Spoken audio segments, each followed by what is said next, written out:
I'm going to present on the topic scientific report writing and feasibility studies. And in this topic, I'm going to include what is a scientific report, how do you write it, what are the do's and don'ts of it, what is the format, and what is to be there in the content. And then we're going to talk about feasibility studies, what are the importance of feasibility studies, and what are the six main components of it. So let's start.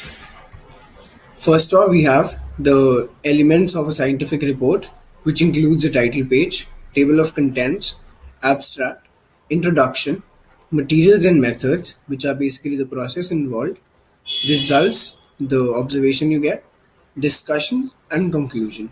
I'm sorry. So first of all, we have the title page, which should be usually 4 to 12 words in length. It should be short, subjective, and descriptive. It should include the author's address. If there is more than one author, it should include the details and address of the corresponding author as well. It should include the date when the paper was submitted. The table of content. Well, the table of content is only required for lengthy reports. For example, if it's more than 6 pages or 6 pages. If it is a short report, then table of content need not be there. Next up, we have abstract. The abstract should include the following items: the objective and the scope of the investigation. What is the basic objective? What is the motto of this investigation that you're doing, which is the research that you're doing? It should include that. It should give a brief reference to the material and methods used, which are nothing but the process involved, the steps involved in carrying out the research. It should have literature citation. The formulas and the abbreviations should have a reference table for the reader to understand, and a summary of the result and conclusion. Then we have the introduction. Well, the introduction includes the following: background about the analysis to be carried out, reasons why the research was undertaken, statement of the hypothesis, if any, statement of objectives you hope to achieve, why was the research conducted in a particular manner. So, we need to have the reason why the research was conducted, and if there is any hypothesis in the research, you need to mention about it, you need to give a reference about it. I'm sorry. Then the objectives that you hope to achieve from the research that are also to be mentioned. There should be a statement about that as well. And why was the research conducted in a particular manner? Why were only particular steps involved in the carrying out of the process? Next up, we have experimental, which are basically the material and the methods. So, it is a description of material and methods used during the research. The method should include such as sample size, time, concentration, experimental conditions, etc. The method should not be very detailed, but detailed enough for someone to redo the process. Do not keep using the word then. The reader will understand that the steps were carried out in the same order they are written in. The method must be written in past tense and passive voice. Results. It should have the picture and spectra, tables and graph whenever practical. Massive quantity of raw data can be represented in appendices. It includes only your own observed result, nothing else. Brief statement of result in a text should also be there for a better understanding of the reader. But what not to include in a result? So basically, in a result, what not to include are what you expected to find or what you were supposed to observe, that should not be there, and references of your other works.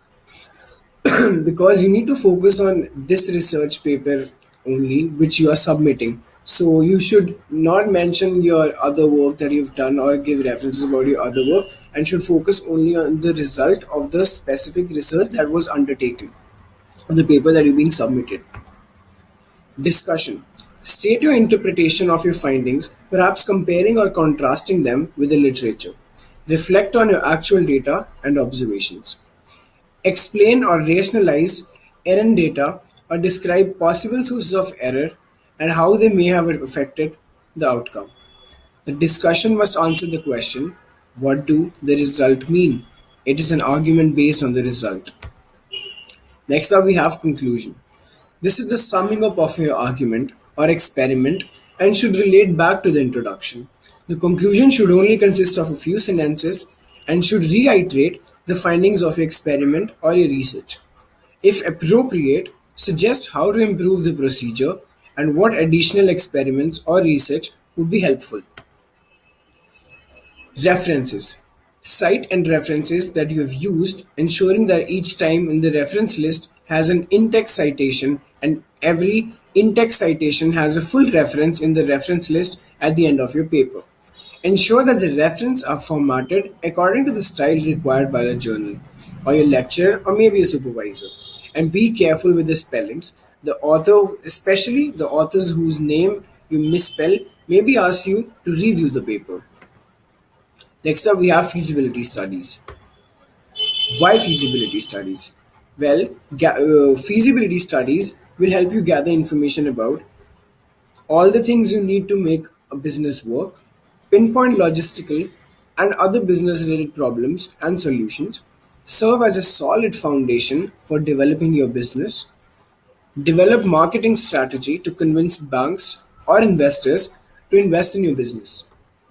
No, the components of feasibility studies. We have description of the business, which basically describes the whole idea of the business. Then next up we have marketing feasibility or market feasibility, which includes the current market, the data related to the current market, then the anticipated future market, then the potential, the competition, and all these things. When we have technical feasibility, this gives you the detail about including the issues of material, your labor, transportation, or other technical issues that are to be involved in the business.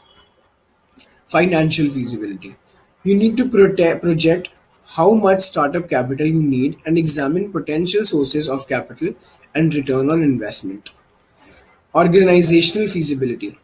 This examines the legal and corporate structure of the business. You can also include professional background information about the founder of the business and what skills they can contribute to the business. You should discuss how you envision the business succeeding. You need to be honest in your assessment because investors. Thank you.